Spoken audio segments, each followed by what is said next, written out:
Well, Corey, I was bringing up some of the people we're having on today. Harvey Levinson. Who is that, and why are we having him on? Right. He was. No one would remember who Harvey Levinson was unless you lived in Nassau County on Long Island, during the 2000s.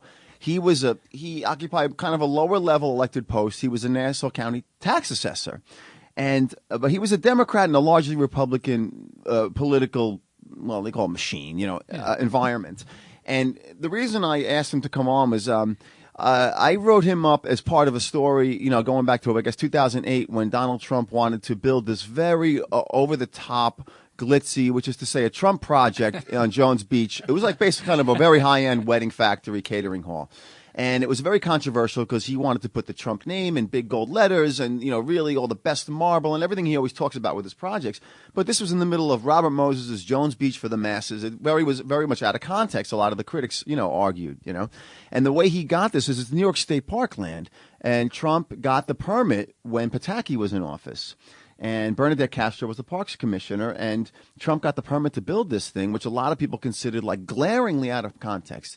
And then one person who was very vocal about how kind of wrong he thought this was Harvey Levinson, who was, a Nassau County elected official. He wasn't the county executive but he was the tax assessor, and he had issues with the way Trump, wanted to deal with the financials of this project, and he said so. And so how in a lot of these Trump projects, there's always a kind of one whipping boy that opposes Trump, and then he gets lambasted in the press very vocally by Donald, loser and this and that. Well, Harvey was that guy. Yeah. And he was a loser, and he was a little boy, and whatever else he was. And I'll look at the article and I introduce him about how this got like personal. And he started making fun of Trump's hair, and this got, the news, they did a whole like tail of the tape, like, how many, like between these two. And so Harvey's retired now, but he sent me an email like a couple weeks ago saying, hey, remember when we did that story about Trump and Jones Beach? Well, this is one deal that didn't go down with the Donald. It eventually the whole thing got, it went by the wayside. The thing never got built because of various reasons. The administration's changed. They held his feet to the fire more with the permitting process. And then Sandy happened. And since this was right smack dab in the middle of the ocean front on Jones Beach, and they wanted to build a basement for food preparation, it was kind of a non-starter environmentally. And once Sandy happened, they realized that this is not going to work. But in a weird way, then Trump really made out because he might have been washed out. Building it right there, he could have been flooded out, although he would have had insurance and he probably would have made money. Right, it would have been a debacle. Like, in a way, yes. If he would have proceeded and this thing would have kept sailing through as it was going before Sandy, it may have been built and going, and you would have had this thing, Sandy would have come in the middle of someone's bar mitzvah, and the whole thing would have been, a wash, literally. So maybe it was better that the guys like Harvey Levinson voiced opposition, the project stalled, and eventually Sandy kind of skewed, tabled the whole thing, and now it's just another, old headline. Yes, dear. We have on Harvey Levinson, and Harvey Levinson became basically the object of Trump's ire long before Lion Ted and Little Marco, and whoever else is just annoying him, the person du jour, And back in 2008, I'd say it was Harvey Levinson because, like I was telling listeners before, Trump was, hell-bent on building this wedding palace, a catering hall in Jones Beach, and he got through the Pataki administration, he got his permits, and a lot of people were kind of just awed, thankful that the Donald was building a project and wowed by the celebrity, but not Harvey. Harvey was the Nassau County tax assessor, and he was vocal about that. He thought this was the wrong thing, and even financials, that he thought that Trump was not giving a good deal for Nassau County and taxpayers, and he spoke out about it. And once he spoke out about it, Trump started making fun of him, calling him a loser and other names. And Harvey, thanks for coming on. We wanted to talk to you a little bit about this because Trump is doing a rally this evening at 7 o'clock in Bethpage on Long Island.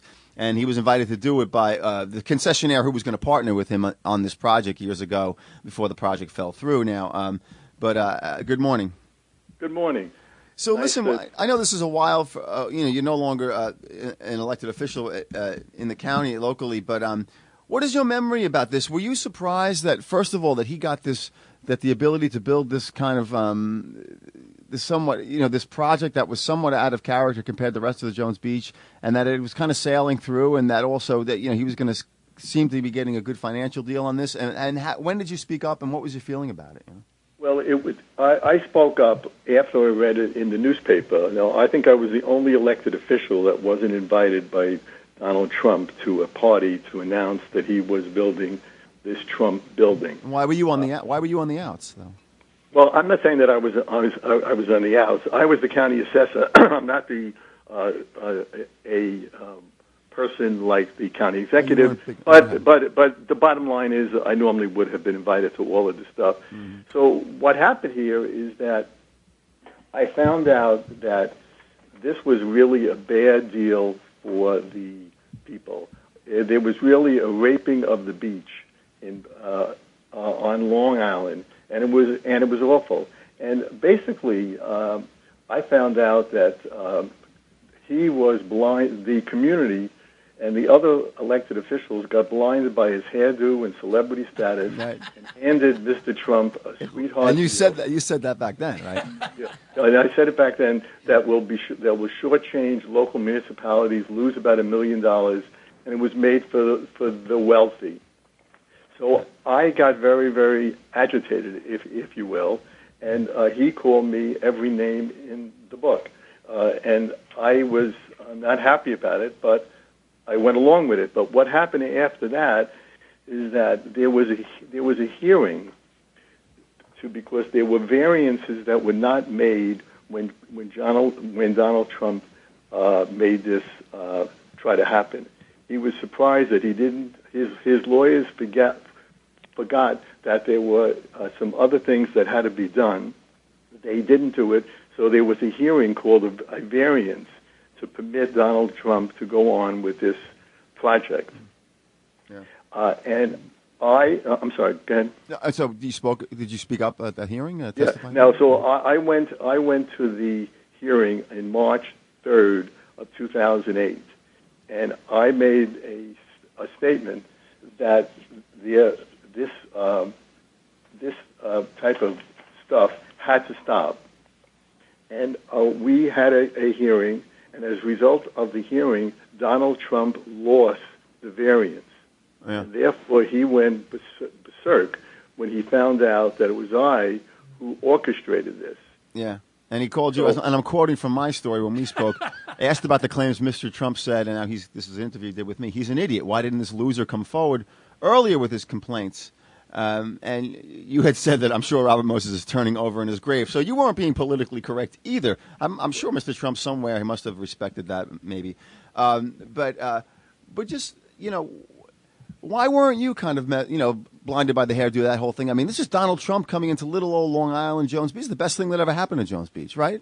Well, yeah. Well, what happened is that there was no other. I could not engage any of my other colleagues. That is, people who were in the know in Nassau County to come up and back me up. So all the elected officials were really blinded by him. So they refused to do anything.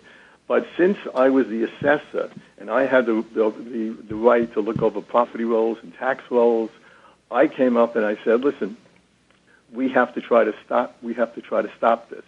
And as a result, the community galvanized itself, and there were many, many rallies. As a matter of fact, on October 13th, there was a rally here, a small rally against Donald Trump for the people who live and like to live and use the facilities at Jones Beach. Right. So the hardcore locals, and also you had said that, well, can he throw some money to the local fire department that would have to respond to this? This is miles down the Ocean Parkway. I mean, he'd have to get all the local, various services. I mean, this doesn't come for free. This would cost whatever local town it was in. So, I mean, here's what I'm thinking is that, he became known for the art of the deal and all these deals that he was successful doing. This is one deal that didn't go down, and ultimately Hurricane Sandy showed that this was not the ideal place he wanted a sub-basement and kitchen and that kind of thing. Now, it should be said that Trump, he's a businessman, as he always says. He was trying to do what he could do as a builder and a developer. But do you think that if he was more shrewd, he could have pulled this off? In other words, if he would have started building this before Sandy, if he would have thrown enough money at it and lawyers and done what he had to do instead of maybe making a mockery of you and other things, could he have actually pulled this off and they would be holding weddings today at this place or what? I'll tell you what. Number one, this is in a flood zone. And he had the craziest idea to put 30 kitchen help in the downstairs, and those people would probably all be dead under now. sea level. Yeah. Right, it was under sea This level. is on the sand, on the beach, on the sand where you put your blanket. Almost. I mean, this is like a few yards away from where people would put their beach blankets. 100 yards. Yeah. Yeah, I mean, so basically, you couldn't. No one would say in their right mind that they would, in a flood zone like this, put 30 people who are low-paid people, as it is, kitchen help, would be below the grade. And as a result, I don't know if you know that, he engaged an engineer to draw up a plan to make the kitchen safe by using he went out like it was a bank vault, basically, to stop the water. I heard he was going to build a wall, Harvey. And who's going to pay for that wall? Long Island. Right? It was, I have a question to ask you. Was I the first person that Donald Trump called a self-promoting idiot and loser when he could not get his way? I don't think you were the first. I mean, listen, you remember the old woman who owned a little house like in the middle of a casino parking lot, and he tried to get eminent domain. Then there was that. You've Been Trump documentary about the farmer in Scotland who stood up to his golf course plans. So Harvey, like when they make the documentary about the failed Jones Beach Palace, are you going to be that guy? Are you going to walk people around the beach and say, and here's where he wanted to? Are you? You're convinced now, though, Harvey, that he's going to make a great president? No. I would say he would make a very poor president, and so I think that he is. This is a sad day for everybody, but we'll see what the election will bring. But I think that building this was really Ocean on it. It was his name, and he wanted his name up there, and he got it. But it came down basically. All he had it was on the sidewalk of the Jones Beach Vanda. So that's, I think, is the story. I would think that the security, by the way, he hired a security guard to open and close the safety door if there was a rainstorm or water would come in. And it was the craziest idea in the world. He thought that he could put some kind of vault that would stop the water from coming in if there was a storm. So, I mean, everything that he touched was really not well thought out. And I think, look, it's a good idea that this thing was stopped. And I think basically when they had the hearing, and the people at the hearing realized, and the people who were running the hearing realized that you can't work in a flood zone like this. They voted to stop this project. Now, after that happened, he continued to try to come up with a way to resurrect this project. Who gave him? As you know, he wasn't able to. Who gave him the original permission to go ahead with this?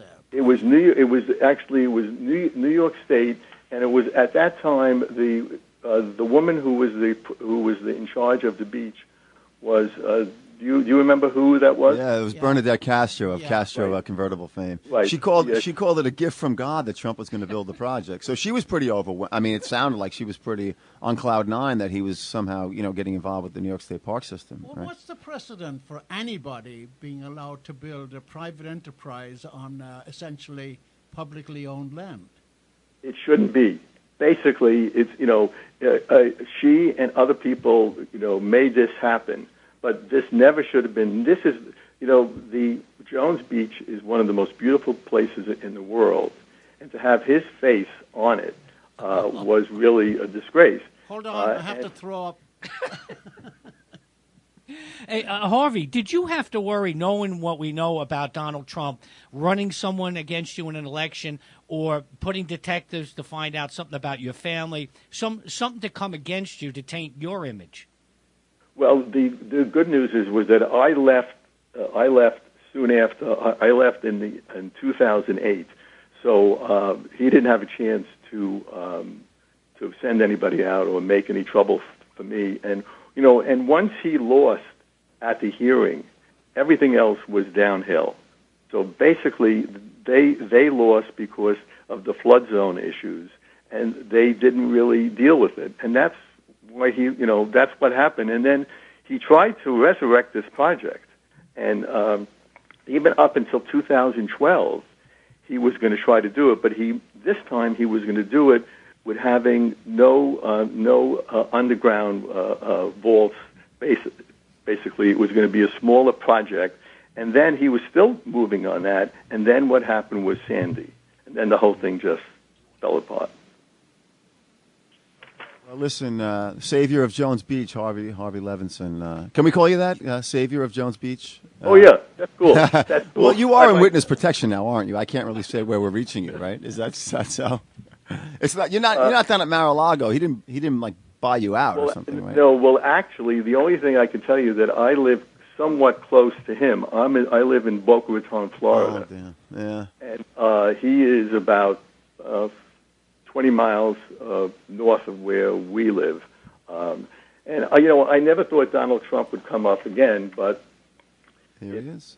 It did. And and even Steve Carl was the caterer who was going to provide the food for the weddings, and he is now the caterer for the party this evening at the Republican Party event this evening.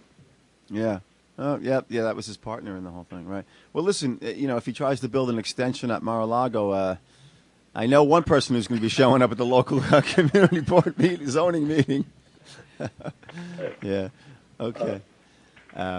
Well, Harvey, thanks for coming on, and who knew you'd be on the radio talking about Donald Trump years after you left office, right? I don't, yes. The bottom line is, it's a situation, that I never expected. And anyway, I enjoy my retirement, and I enjoyed chatting with you guys. Yeah. Okay.